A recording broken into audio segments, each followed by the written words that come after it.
Well, thank you very much. It's an honor to have President Zelensky of Ukraine, and we've been working very hard, very close. So we've actually known each other for a long time. We've been dealing with each other for a long time and very well. We had a little negotiation spat, but that worked out great. I think for both countries, I think for the world, actually, beyond both countries. And we have something that is a very fair deal. And we look forward to getting in and digging and working and getting some of the rare earth. But it means we're going to be inside, and it's a big commitment from the United States, and we appreciate working with you very much. And we will continue to do that. We have had some very good discussions with Russia. I spoke with President Putin, and we're going to try and bring this to a close. It's something that you want and that he wants. We have to negotiate a deal. But we've started the confines of a deal, and I think something can happen. The big thing is the number of soldiers, mostly at this point, but soldiers being killed. You're losing thousands of soldiers. On both sides, we're losing a lot of soldiers, and we want to see it stop, and we want to see the money get put to different kinds of use, like rebuilding, and we're going to be working very hard, but we've had a lot of very good conversations. I will say until we came along, the Biden administration didn't speak to Russia whatsoever. They didn't speak to anybody. They just allowed this to continue. And I will say that, I'll say in front of you, you've heard me say it 1,000 times, if I were president, this war would have never happened. We would have had a deal negotiated for you without having to go through what you've gone through. But your soldiers have been unbelievably brave. We've given them great equipment, but somebody has to use the equipment. They've been unbelievably brave, and we give them great credit. This was supposed to be over very quickly, and here we are 3 years later. So I give tremendous credit to your generals and your soldiers and yourself in the sense that it's been very hard fighting, very tough fighting. They're great fighters. And you have to be very proud of them from that standpoint. But now we want to get it over with. It's enough, right? We want to get it over with. So it's an honor to have you here. Thank you very much for coming. We're going to sign the agreement at the conference in the East Room in a little while, right after lunch. And we'll be having lunch together. We're also discussing some other things. And we appreciate everybody being here. It's somewhat of an exciting moment, but the really exciting moment is when they stop the shooting and we end up with a deal. And I think we're fairly close to getting that, and an honor to have you. And please, if you'd like to say something. Yeah, thank you so much, Mr. President. Thank you for the invitation. And really, I hope that this first document, will be first step to real security guarantees for Ukraine, our people, our children. I really count on it. And of course, we count that America will not stop support. Really, for us, it's very important to support and to continue it. I want to discuss it with details further during our conversation, and of course, the infrastructure or security guarantees. Because for today, I understand what Europe is ready to do, and of course, I want to discuss with you what United States will be ready to do. And I really count on your strong position to stop Putin. And you said that enough with the war. I think that is very important, Ben, to say these words to Putin at the very beginning of war, because he's a killer and terrorist. But I hope that together we can stop him. But for us, it's very important to, to save our country, our values, our freedom, and democracy, and of course, no compromises with the killer about our territories. But it will be later. And of course, what I wanted, we spoke about it by phone with you about the drones production. We have very good drones production. I think the best one in the world for today because of the war. Yes, and of course, we need very much the air defense. You have the best air defense in the world, and really you helped us under attacks of Russians, and I want to speak how we can exchange the licenses. We're open to share the licenses of all our drones with you, of course, with the United States, and we need licenses for quick production of air defense. Even after the war, we need our nation to be calm, that we are secure. So that's why we need this air shield. And of course, about this I want to speak about the contingents. I think that France and UK already spoke to you, and we know that Europe is ready, but without the United States, they will not be ready to be as strong as we need. And the last point, last not least, about exchange, about our people and children. And you know that these crazy Russians, that they stolen 20,000 of children, Ukrainian children. They changed their names, they changed their families, relatives, and now they're in Russia. We want to bring them back, and really, it's a big dream, task, and goal for me, and our warriors. By the way, Mr. President, we exchanged, released more than 4,000 warriors from Russian prison, but there are thousands more in the prison. I wanted to share with you some images, how it's. Just can I now? Yeah, please, Have I? please. One minute. Just you to understand in what circumstances, in what situation they are, and what the attitude of Russia to our prisoners.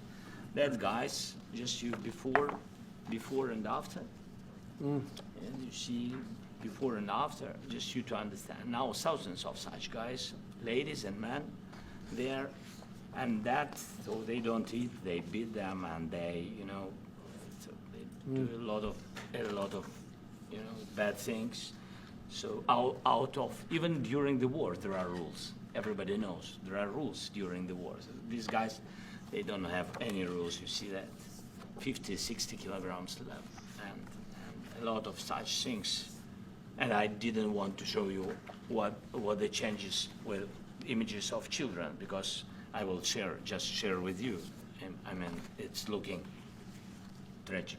Yep, it's tough stuff. I wanted very much to give you, and you see it. Yeah. This is pastor, by the way. They stolen pastors, because it's not Russian church. They stolen pastors and moved pastors to the prison.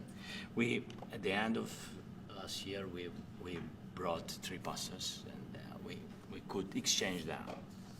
And this is pastor, you see. Yeah, that's tough. Yeah, so I mean, I wanted to show you, and this. So thank you very much. We want to get that ended, right? Yeah, of course. We And will. I think we will. And We have to, of course. do you have any questions, please? When you continue to ask you about the president, Go ahead, please. Thank you, Mr. President. With the, how much money is the U.S. going to put into the fund that is being created today, and how does this provide long-term security for Ukraine? Well, we don't know exactly how much, because we're going to be putting some money in a fund that we're going to get from the raw earth that we're going to be taking and sharing in terms of revenue. So it's going to be a lot of money will be made from the sale and from the use of raw earth. And as you know, our country doesn't have much raw earth. We have a lot of oil and gas, but we don't have a lot of the raw earth. And what we do have is protected by the environmentalists, but that can be unprotected, but still it's not very much. They have among the best in the world in terms of raw earth. So we're going to be using that, using it for all of the things we do, including AI and including weapons and the military, and it's really going to very much satisfy our needs. So it's something that just worked out really well. We have a lot of oil and we have a lot of gas, but we don't have raw earth. So this has just about every component of the raw earth that we need for computers, for all of the things we do. This puts us in great shape. And long-term security for Ukraine, how does this provide? I think they're going to have great luck. I think once we make the agreement, that's going to be 95% of it. They're not going to go back to fighting. I've spoken with President Putin, and I feel very strong. I've known him for a long time, and I feel very strongly that they're very serious about it. And we'll make a deal. And when the deal is made, I don't think we talk about security. Everyone's talking about the other day. All they talked about was security. I said, let me make the deal first. I have to make the deal first. I don't worry about security right now. We have to have a deal, because right now, last week, 2,000 soldiers died on both sides. 2,000, and they're losing 1,000, 2,000, 3,000 a week. So as we sit here and we talk, people are getting shot and dying on the battlefield. And, they're not American soldiers, but they're Russian soldiers and they're Ukrainian soldiers, and we want to be able to stop it. And we want to be able also to spend money on other things. We don't want to, this is a tremendous amount of money. And what the Biden administration did was terrible. They were giving money, but he had no security on the money. Europe, as you know, gave much less money, but they had security. It was in the form of a loan. They get their money back, and we didn't. And now, at least we're protected because the American taxpayer has to be protected too. But this is an incredible agreement for Ukraine because we have a big investment in their country now. And what they have, very few people have.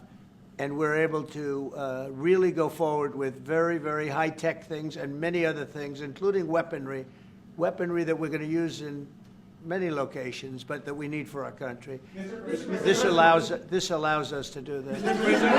Will you continue? Yeah, I'm sorry. Can I? Military aid. Yes, go ahead, please. If Yeah. I can just yes. In the document, there is one of the very important points. If we speak about business and investment, we never had LNG terminals in Ukraine. This document will open. I mean, the next documents, but anyway, here we see in the framework, we see a really goodwill for this. LNG terminals for us is very important, and I think for security of European continent. We have the biggest storage, gas storage. We have the biggest in Europe. Yes, and we can use it for LNG, use it for LNG, and we will do it. And really, we can help Europe because Europe really helped. President Trump said that they made less support, but they are our friends, and they are our very supportive partners. They really gave a lot, Mr. President. They did. Really, they did. They gave a lot, but they gave much less. No. Much less. No. No. Don't argue with it. No. Okay. Okay.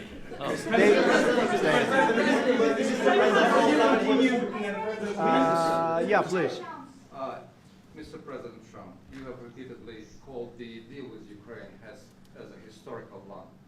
And as a President of the United States, you make historical decisions in other issues which affect America and other world. So what place in the world history do you want to take? And do you associate yourself with any famous historical figures? Yeah, I'd say George Washington, Abraham Lincoln. I would say I'm far superior to George Washington and Abraham Lincoln. Now, you know I'm only kidding, right? Because when I say that, the fake news is going to go wild. They're going to say he considers himself to be better than Washington. But you never know. You never know. I don't compare myself to anybody. I'm here to do a job. We've had a great 35 days or whatever it might be, a month, a little more than a month. We've accomplished tremendous amounts. Not only this would be a very great achievement if we could get the war stopped and get them back to normalization. I think that's going to happen. We've had very good talks on both sides, as you know. But I think we've done a very good job, just generally. If you look at all of the things we've done in 30 days, they're saying there's never been a opening for a president. The first month, there's never been a first month like we've had. And this is one of the very important things. This, to me, is one of the most important things because we have tremendous death taking place as we speak, and I don't want to have that. You know, think of the parents, whether they're in Russia or Ukraine, think of the parents of all these people being killed needlessly. They came to our territory. Should have never started. This would have, if I were president, this would have never started. Mr. President, will you continue sending military aid to Ukraine after the U.S. signs this agreement with Ukraine? Yeah, we're And the going to be question continuing. To President Zelensky, do you feel like the U.S. is on your side, that President Trump is on your side at this moment? What do you think? He wants to know, do you think that, sort of a stupid question, because I guess we wouldn't be here if I wasn't. You know? But I think that the United States on our side from the very beginning of occupation, and I think that President Trump on our side, and of course, I'm sure that the United States President will not stop support. This is crucial for us. It's important for us. Yes. And Putin, the president speaks about the people and the soldiers which are dying, but they came to our territory, they came to our land. They began this war, and they have to stop. And I think this is the question, was really the most important question. Can President Trump, I hope yes, with some other allies, to stop Putin, withdraw these enemies, our enemy, withdraw these troops from our land? And I think that you asked about the history, I think that if President, or when, he will stop Putin, if President Trump will bring peace to our country, I think he will be on this wall. We've had very, very good talks. What about military aid to Ukraine? President Zelensky just said that there'd be no compromises with Vladimir Putin. I just wanted to ask both of you. Firstly, are there compromises that you think that President Zelensky is going to have to make? And President Zelensky, is there anything that you think that you may be able to offer or bring to the table, for example, elections? Thank you. I think you're going to have to always make compromises. You can't do any deals without compromises. So certainly he's going to have to make some compromises, but hopefully they won't be as big as some people think you're going to have to make. That's all. It's all we can do. I'm here as an arbitrator, as a mediator to a certain extent between two parties that have been very hostile, to put it mildly. They've been very hostile. There's been a vicious war. There's been a vicious war. You know, it's a very level battlefield, and those bullets go out, and as I've said many times, we were talking about it with Pete, many times the only thing stopping those bullets is a human body. And in the case we're talking about, generally young human bodies are stopping a lot of bullets. It's dead level. That's why it's great farmland. It's great land. It's great farmland, but there's very little protection against the bullets that are being, and other things that are being shot.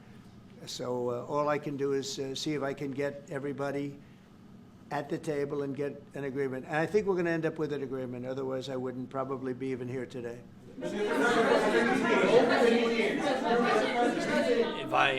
President, I've got two questions for you. You think ultimately your legacy will be the peacemaker and not the president that led this country into another war and ended foreign wars? And I've got a question. I hope it will. I mean, I hope I'm going to be remembered as a peacemaker. This would be a great thing if we could do this. I'm doing this to save lives more than anything else. Second is to save a lot of money, but I consider that to be far less important. So I hope I'm going to, thank you, Brian, for that question. It was a nice question. I hope I'll be known and recognized as a peacemaker. This would be a great thing to solve. This is a very dangerous situation. You know, this could lead to a third world war. This was headed in the wrong direction. If this election were lost, if we didn't win this election, and by the way, we won it by a lot. That was a mandate. We won every swing state. We won the popular vote by millions and millions of votes. We won everything. The districts, you look at the areas of red, take a look at a map. This was a big mandate, and this was one of the things. I said, we're going to get this thing settled. If we didn't win, I think this could have very well ended up in a third world war, and that would not have been a good situation. What was your second question? And my second question for President Zelensky. No. Why don't you wear a suit? Why? Why don't you wear a suit? You're the highest level in this country's office, and you refuse to wear a suit. Just want to see, do you own a suit? Yeah, you have problems. A lot of Americans have problems with you not Really? respecting I don't the have authority of such. this office. I will wear a costume after this war will finish. Okay. Yes, maybe one. Maybe something Maybe like this. something like Yes, yours. sir. Yes. That'd be great. Maybe something better. I don't know. We will see. Maybe something cheaper than. Yeah. Thank you. Thank you. Thank you. Thank you, President Trump. You said yesterday. Are you going to send more arms to Ukraine in case there's no peace? Yeah, we're going to have arms to Ukraine, yeah, sure. Hopefully I won't have to send very much, because hopefully we're going to have it finished. We're looking forward to finishing this quickly. We're not looking forward to sending a lot of arms. We're looking forward to getting the war finished so we can do other things. But we very much appreciate the agreement, because we needed what they had, and we're treating, you know, our country is now treated fairly. Biden didn't do that. He didn't know what the hell he was doing. This should have never happened. This should have never started. But, you know, sure, the answer is yes, but hopefully we won't have to send much, because I'm looking forward to getting it done quickly, very quickly. Does that mean you'll provide security guarantees, Mr. President? I don't want to talk about security yet, because I want to get the deal done. You know, you fall into the same trap like everybody else. A million times you said over and over, I want to get the deal done. Security is so easy. That's about 2% of the problem. I'm not worried about security. I'm worried about getting the deal done. The security is the easy part. Security is very nice. Everybody stopped shooting. And now will Europe put people there? I know France is going to. I know the UK is going to. I know other countries are going to, and they happen to be right next door. We haven't committed, but we could conceivably. You know, we have security in a different form. We'll have workers there digging, taking the raw earth so that we can create a lot of great product in this country. So in that sense, you have something, but we haven't determined that yet. I will say, in speaking to France and in speaking to, and they were here, as you know, last week and just the other day, they have committed to a lot of security. I don't think you're going to need much security. I think once this deal gets done, it's over. Russia's not going to want to go back, and nobody's going to want to go back. When this deal ends, I really believe this deal is going to be over. Question? Yeah, please go ahead. Thank you. Go ahead, please. Thank you so Yeah. much. Mr. President, No. thank you. Thank you. Yeah. Macron and Keir Starmer at the White House this past week, both of whom praised your courage and conviction to lead the pathway towards peace. Yes. Part of that involved, though, re-engaging with Russia in diplomatic relations, something that previous leaders lacked the conviction to do so. What gave you the moral courage and conviction to step forward and lead that? Well, I love this guy. Who are you with? One American News, sir. Well, that's why I like him. One American News does a great job. I like the question. I think it's a very good question. It's a pathway to peace. It's a pathway to getting something solved. And I feel that as the head of this country, I have an obligation to do that. Plus, you know, we're very much involved. We got involved. It's too bad we got involved, because there should have been no involvement, because there should have been no war. And there shouldn't have been October 7th. That would have never happened. As you know, Iran was broke. They had no money to give to Hezbollah. They had no money to give to Hamas. They were stone cold broke. And then under Biden, they became rich as hell. They went from no money to $300 billion in a period of 4 years. And they gave a lot of that money away, and you see what happened. And that's a real mess also that we hope to be able to solve. But no, I appreciate your question very much. It's just, I feel I have an obligation to try and do something to stop the death. If I can answer, yes, if I can answer, Please, sorry, go ahead. please. And I do like your clothing, by the way. Yeah, really? Even though I think he's a Yeah, great guy, yeah, by the way. yeah. But I don't know if you two like each other, but you know what? I think No, he's no, dressed. I think he's why? dressed I like beautifully. this guy. I don't know I think him. he's dressed beautifully. So I have more serious things than answer on such Yes, questions. sure, that's a I will good- answer on more serious a good questions if I statement. can. Yes. Yeah. So please, about security guarantees and about just ceasefire. We can't just speak about ceasefire and speak. It will not work. Just ceasefire will never work, because I'm like a president. I have this experience, and not only me. Ukraine before my presidency, from the 2014, Putin broken 25 times. 25 times he broken his own signature. 25 times he broken ceasefire. But he never broke to me. He never broke to me. No, you were the president. He You never were the broke- president he during. never broke to me. In 2016, you've been the president, Mr. President. You've been the president, but he had, of course, not with you, but he had during those periods. He had conversations with our side, and we had Normandy format. You know, the France, Germany, Ukraine, and Russia, and he broken 25 times. That's why we will never accept just ceasefire. It will not work without security guarantees. Security guarantees, maybe President is right about this document and other, but this document is not enough. Strong army is enough, because his soldiers afraid, Putin's soldiers afraid of our soldiers when we're strong enough. If we are not strong enough, if we are empty, if our storage is empty, we can't defend our land. Today, you know, he knows that we have, all the world knows that we have meeting, yes? Why he's using ballistic? Putin today using ballistic on our hospitals, schools, and it says ballistic. So he knows that we are here and that President Trump is really have goodwill to stop this war. And you hear now the president. So why he's using? So he doesn't want to stop. He doesn't want. But I hope that we will do it. Really, we'll do it. Security. When we speak about security guarantees, when the Europeans are ready for contingents, they need USA backstop. If there will not be United States, we will not never have any contingents, strong contingents from the Europeans, because they don't want to divide alliance, connection between the United States as the main and strongest ally and Europeans. And this is crucial, this is important. That's what we want to speak about very much. This is very important. And air defense. So air defense, really, we have big deficit with all these systems, and we need to provide this. We need it very much. Otherwise, Putin will never stop and will go further and further. He doesn't want. He hates us, you know? It's not about me. He hates Ukrainians. He thinks that we are not a nation. He thinks, and he shares these thoughts, I think maybe with your team also, I don't know. But with all the Europeans, in media, officially and not, he always said that there is no such country, such nation, such language, and such life like Ukrainian. No, he really doesn't respect all the Ukrainians, and he wants to destroy us. And you are right, Mr. President, that's 2%. This document, maybe other documents, it's a very good start, very good, but it will not enough to stop this person. Should Russia change its Mr. President, may I one more question, please? Yeah, go I ahead. asked President They have to Zelensky pay. this question. You This didn't is like the rule. because- This is the rule of the because I- war. I'm This is sorry. the rule of the war.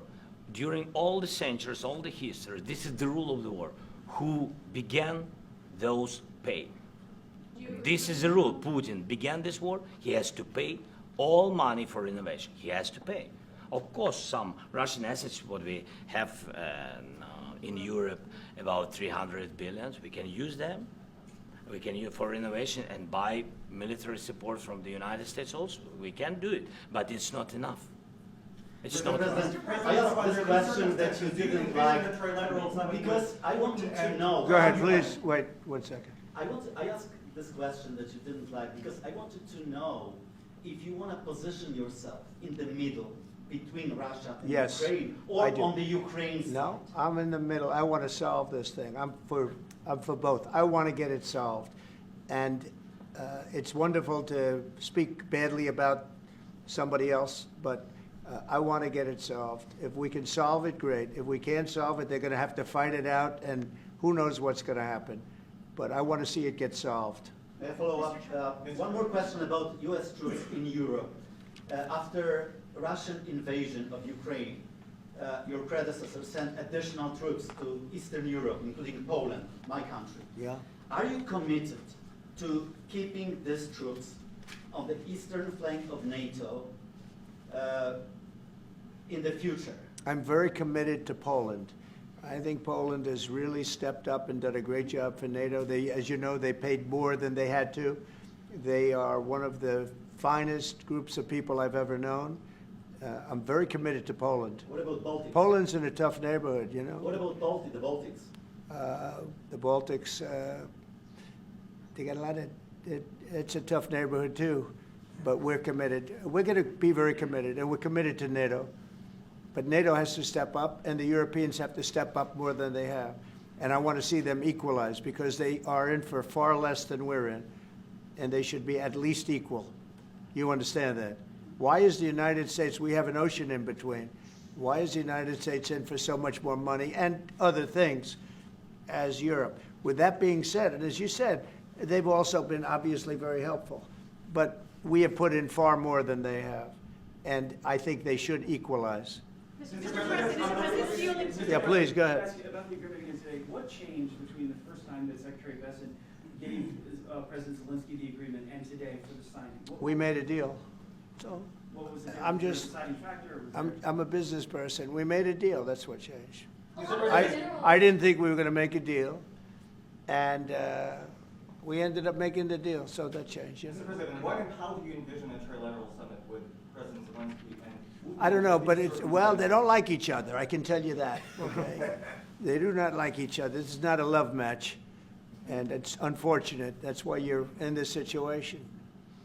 The United States should not have allowed this to happen, okay? The United States, run by a man that didn't know much, I'm going to be very nice, run by an incompetent person, very incompetent person, should never have allowed this to happen.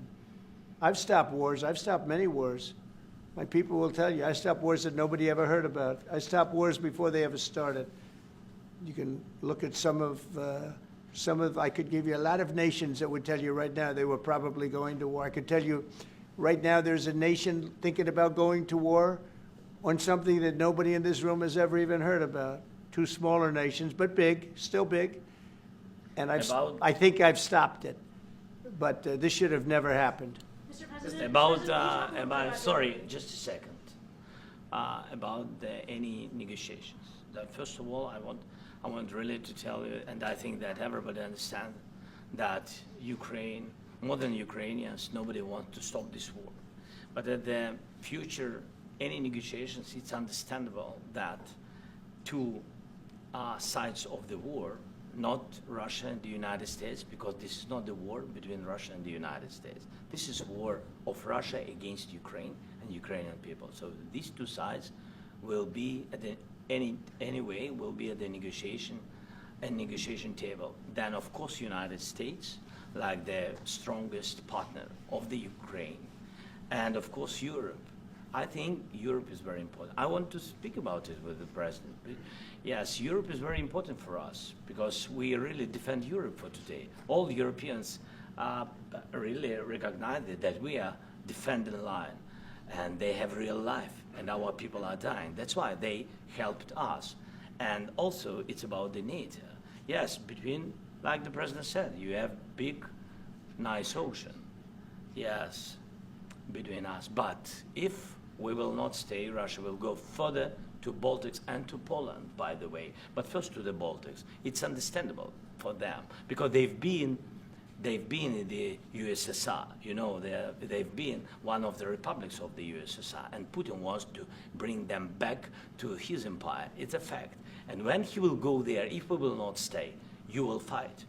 Your American soldiers, it doesn't matter, do you have ocean or not, your soldiers will fight.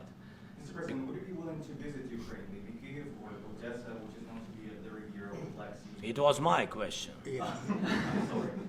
I don't want to talk about Odessa now.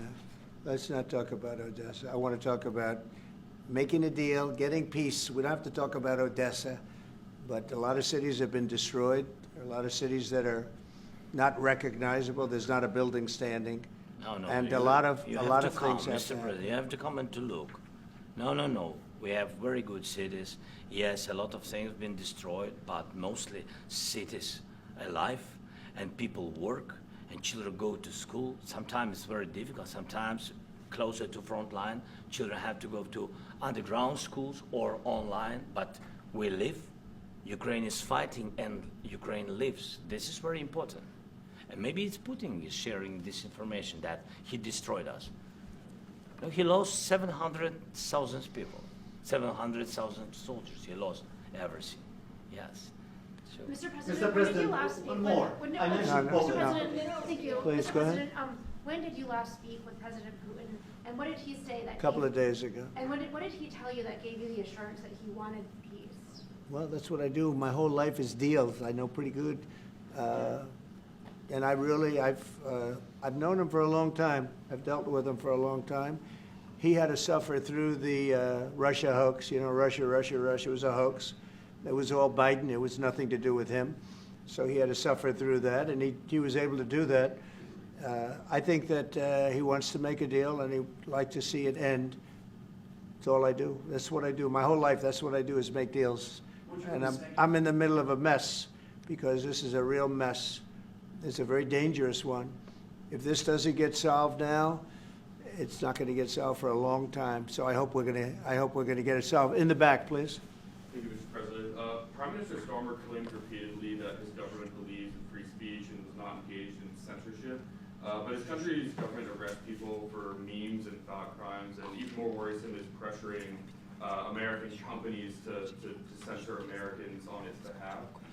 How can he be a reliable, trustworthy partner when he says things that are demonstrably false on such an important topic? Well, we actually spoke to him about that yesterday, and we thought they took it very, very much too far. JD was very strong on it, so was I, so was Marco, and we've been speaking to him about it. Marco, would you like to say something about that? We have concerns, obviously, with the conduct of those, particularly as it impacts Americans. And there's real concern that American speech, which is online, could fall into the hands of the British or any country's jurisdiction. And so this is a point the Vice President made in Munich, and I think it's a very compelling one that unites us with Europe as much as anything else is these shared values, and one of them being free speech. And so if Americans are threatened by it, we're going to need to take action in that regard. JD? It's a big, it's actually a very important question. We spoke about this in detail with the Prime Minister, the Foreign Secretary, and others at lunch yesterday, and I know that Secretary of Commerce Lutnick followed up in private meetings last night. This is really important. We believe Americans have the right to speak their mind, even if we in this room disagree with them. They have the right to speak their mind in the public square, which is often online these days. And we're going to defend that right as it pertains to American companies and American citizens vigorously if we have to. I do think that under the President's leadership, we're going to find common ground with our friends in the UK on this question, but it remains to be seen. The principle that will guide us is we believe in free speech in this country, and we'll fight for it for American citizens. Mr. President, on the deal, is there any other oil and gas component to the deal? Is it all critical? A little bit, we'll see. On LNG? But we're not really looking for that so much. We got a lot. We have more than anybody in the world, by far. So no, we're not talking about it too much, but a little bit. I think it affects also, but for the most part, no.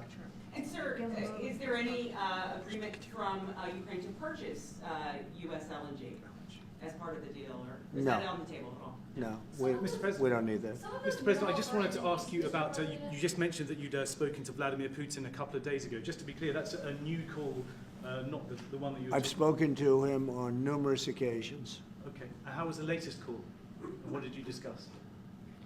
How did it go? Are you serious with that question? I am. I'd love to know. It went well. I think we're going to have a deal. On the minerals deal, Mr. President, some of those minerals are in the east of Ukraine, not far from the front lines, and in areas that Russia. A very good question. Thank you so much. Would you direct President Putin to withdraw his forces from those areas if there's U.S. interest? Well, we'll take a look at the time. We have a lot of area. It's a very big area we're talking about. So we'll take a look. I'll study that and I'll see. And who would protect those minerals if they are U.S. interest? Would that be Ukrainian? They'll be forces, protected. The European agreement forces, will protect them. US The agreement, yeah, we're signing an agreement. You know? Right, but what if Russia tries to invade or there's Russian aggression in their spots? I just told you, I don't think that's going to happen. And if that were going to happen, I wouldn't make a deal. If I thought that was going to happen, I wouldn't make a deal. Some people may wonder why. You know, they ought to focus on CNN on survival, not asking me these ridiculous questions. Right. Focus on surviving, because CNN's got such low ratings, I don't think they're going to survive. Let's go. Yeah, please, go ahead. One more. Since I already mentioned Poland. Poland was under Russian control for decades after the Second World War. When I was a kid, I looked at the United States not only as a most powerful country, richest country in the world, the country that has great music, great movies, great muscle cars, but also as a force for good. And now I'm talking with my friends in Poland, and they are worried that you align yourself too much with Putin. What's your message for them? Well, if I didn't align myself with both of them, you'd never have a deal. You want me to say really terrible things about Putin and then say, "Hi, Vladimir, how are we doing on the deal?" That doesn't work that way. I'm not aligned with Putin. I'm not aligned with anybody. I'm aligned with the United States of America and for the good of the world. I'm aligned with the world, and I want to get this thing over with. You see the hatred he's got for Putin. It's very tough for me to make a deal with that kind of hate. He's got tremendous hatred, and I understand that, but I can tell you the other side isn't exactly in love with, him either. So it's not a question of alignment. I'm aligned with the world. I want to get the thing set. I'm aligned with Europe. I want to see if we can get this thing done. You want me to be tough? I could be tougher than any human being you've ever seen. I'd be so tough. but you're never going to get a deal that way, so that's the way it goes. All right, one more question. Yeah, please. Hey, I want to respond to this. So look, for 4 years in the United States of America, we had a president who stood up at press conferences and talked tough about Vladimir Putin, and then Putin invaded Ukraine and destroyed a significant chunk of the country. The path to peace and the path to prosperity is maybe engaging in diplomacy. We tried the pathway of Joe Biden, of thumping our chest and pretending that the President of the United States' words mattered more than the President of the United States' actions. What makes America a good country is America engaging in diplomacy. That's what President Trump is doing. Can I ask you? Sure. Yeah? Yeah. Okay. So he occupied it, our parts, big parts of Ukraine, part of East and Crimea. So he occupied it on 2014. So during a lot of years, so I'm not speaking about just Biden, but those time was Obama, then President Trump, then President Biden, now the President Trump, and God bless, now President Trump will stop him. But during 2014, nobody stopped him. He just occupied and took. He killed people. You know what the contact line? 2015.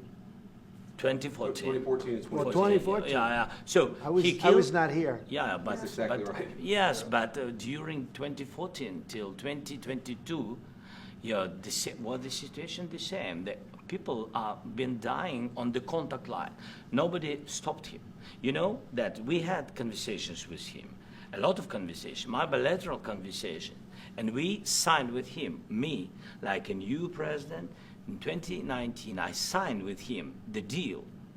I signed with him, Macron and Merkel, we signed ceasefire. Ceasefire. All of them told me that he will never go.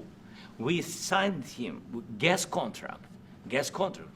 Yes, but after that, he broken this ceasefire. He killed our people and he didn't exchange prisoners. We signed the exchange of prisoners, but he didn't do it. What kind of diplomacy, JD, you are speaking about? What do you mean?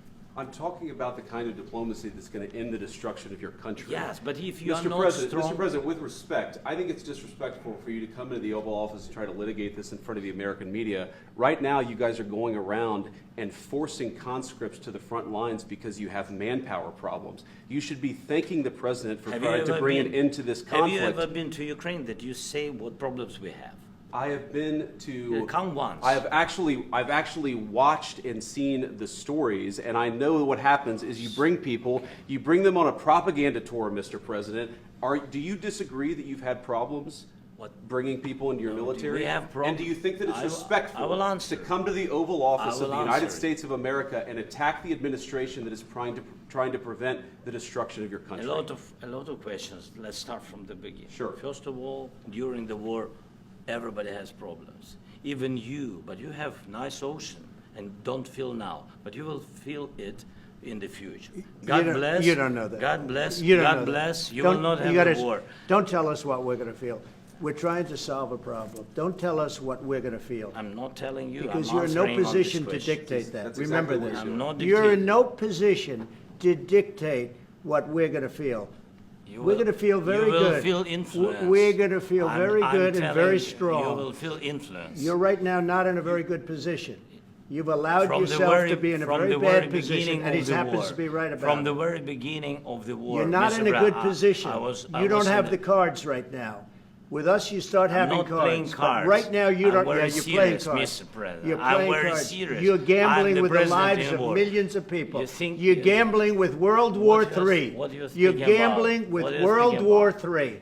And You- what you're doing is very disrespectful to the country, this country. That's with back all to you. respect to your Far country. more than a lot of people said very they respect. should have. Have you said thank you once? A lot entire of meeting? times. No, in this Even entire meeting, today. have you said thank you? Even today. You went to Pennsylvania and campaigned for the opposition in October. Offer some words of appreciation for the United States what of are you speaking America about? and the president who's trying to save your country. Please, you think that if you will speak very loudly about the war, you He's can... not speaking loudly. He's not Yeah. speaking loudly. Your country Can is I- in big can- trouble. can I Wait a answer? minute. No, Can you've I done a lot answer? of talking. Your country is in big trouble. I know. You're not I winning. know. You're not winning this. You have a damn good chance of we are coming out staying, okay because of Mr. us. President, we are staying in our country, staying strong from the very beginning of the war. We've been alone, and we are thankful. I said thanks You haven't in been this alone. cabinet, You and haven't not been only alone. in this cabinet. We gave you, through I the said stupid thank president, $350 billion. You voted We gave for you your military president. equipment, You and you voted men for are your brave, president. but they had to use our military. What about we are If speaking? you didn't You have our invited military me- equipment, you invited if me you to didn't speak. have our military equipment, this war would have been over in 2 weeks. In 3 okay? days, I heard it from Putin. In 3 days, this is something Maybe new. less. In 2 weeks, of course, yes. It's going to be a very hard thing to do business like this, I tell you. Just say thank you. I Except- said a lot of except times that thank there- you except to that- American people. Except that there are disagreements, and let's go litigate those disagreements rather than trying to fight it out in the American media when you're wrong. We know that you're wrong. But you see, I think it's good for the American people to see what's going on over here. I think it's very important. That's why I kept this going so long. You have to be thankful. You don't have the I'm cards. thankful. You're buried there. Your people are dying. tell you You're again, running I low know. on soldiers. Don't- Listen, don't please, you're running Mr. low on President. soldiers. It would be a damn good thing. Mr. And then President. then you tell us, I don't want a ceasefire. I don't want a ceasefire. I want to go and I wanted this. Look, if you could get a ceasefire right now, I tell you, you take it so the bullets stop flying and your men stop getting killed. Of course, we want to stop the war. But But you're I saying said, you don't want a ceasefire. But I said to you, I want a ceasefire. with guarantees. Because you'll get a ceasefire faster than an agreement. Ask our people about ceasefire. What they think. That wasn't it doesn't with matter me. for you what. That what wasn't this with me. nation- it That was wasn't with you. a guy named Biden, who was not a smart person. But this That is was your, with, this that was is with your Obama. president. It was your president. Excuse me. That was with Obama, who gave you sheets, and I gave you javelins. Yes. I gave you the javelins to take out all those tanks. Obama gave you sheets. In fact, the statement is Obama gave sheets and Trump gave javelins. You got to be more thankful, because let me tell you, you don't have the cards. With us, you have the cards. But without us, you don't have any cards. One more question to Mr. Vice President. I'm sorry. Going to be a tough deal to make, because the attitudes have to change. What if Russia breaks ceasefire? What if Russia breaks these talks? What do you do then? I understand that it's a heated conversation right now. What are you but saying? what She's if asking, what if Russia breaks the ceasefire? What if anything? What if a bomb drops on your head right now? Okay? What if they broke it? I don't know. They broke it with Biden, because Biden, they didn't respect him. They didn't respect Obama. They respect me. Let me tell you, Putin went through a hell of a lot with me. He went through a phony witch hunt where they used him and Russia. Russia. You ever hear of that deal? That was a phony Hunter Biden, Joe Biden scam. Hillary Clinton, Shifty Adam Schiff. It was a Democrat scam. And he had to go through that. And he did go through it. We didn't end up in a war. And he went through it. He was accused of all that stuff. He had nothing to do with it. It came out of Hunter Biden's bathroom. It came out of Hunter Biden's bedroom. It was disgusting. And then they said, oh, the laptop from hell was made by Russia, the 51 agents. The whole thing was a scam. And he had to put up with that. He was being accused of all that stuff. All I can say is this. He might have broken deals with Obama and Bush, and he might have broken them with Biden. He did, maybe. Maybe he didn't. I don't know what happened. But he didn't break them with me. He wants to make a deal. I don't know if you can make a deal. The problem is, I've empowered you to be a tough guy. And I don't think you'd be a tough guy without the United States. And your people are very brave. But you're either going to make a deal or we're out. And if we're out, you'll fight it out. I don't think it's going to be pretty, but you'll fight it out. But you don't have the cards. But once we sign that deal, you're in a much better position. But you're not acting at all thankful. And that's not a nice thing. I'll be honest, that's not a nice thing.